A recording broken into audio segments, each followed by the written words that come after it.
కానీ మీరు కుండ బద్దలు కొట్టి మొహం మీద చెప్పేస్తారని ఎప్పుడు మీకు శత్రువులు తయారు అవ్వలేదా? ఉన్నారు, కొంతమంది అవుతారు, కొంతమంది తిడతానే ఉంటారు, అప్పుడప్పుడు తిడతా ఉంటారు, నన్ను చంపేస్తా ఉన్నాడు కూడా ఉన్నారు. అది ఉన్నారా? నడుస్తూ అంటే ఉంటుంది. ఏ ఇష్యూలో సార్?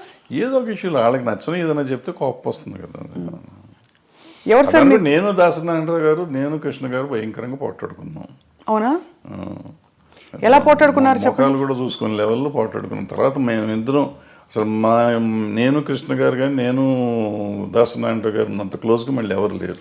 ఇప్పుడు ఏ విషయాల్లో వచ్చేవి గొడవలు? అంటే మాకేదో దీంట్లోనే మనం వేరే సొంత పర్సనల్ ఇష్యూస్ మాకేమైనా లేవు కదా. క్రియేటివ్ డిఫరెన్సెస్లోనే చాలా గట్టిగా మొహాలు చూసుకోకుండా అంతవరకు మాట్లాడుకోకుండా. అప్పుడు సెల్ ఫోన్ లేవు ఇవన్నీ. అంటే మీరు మరి మళ్ళీ ఎలాగా మేకప్ అలాగా మళ్ళీ ఆటోమేటిక్గా అయిపోయింది. ఆటోమేటిక్గా అంటే ఎవరిలోనూ కల్మషం లేదు. ఇప్పుడు నాకు కల్మషం ఆయన మీద, నారాయణరావు గారి మీద కానీ కృష్ణ గారి మీద కానీ కల్మషం ఉండి నేను పంతం బట్టి ఉంటే వేరే, వాళ్ళకి నా మీద అటువంటిది ఏం లేదు. ఒక క్రియేటివ్ డిఫరెన్స్ వచ్చింది నాకు కృష్ణ గారికి, అట్లాగే దాసనారాయణ గారికి నాకు ఒక క్రియేటివ్ డిఫరెన్స్ వచ్చింది. సో అప్పుడు యూత్లో ఉన్నాం కాబట్టి దాసనారాయణరావు గారి మీద కొంచెం చిల్లల పల్లలుగా నేనే ఆయన మాట్లాడలే పాపం.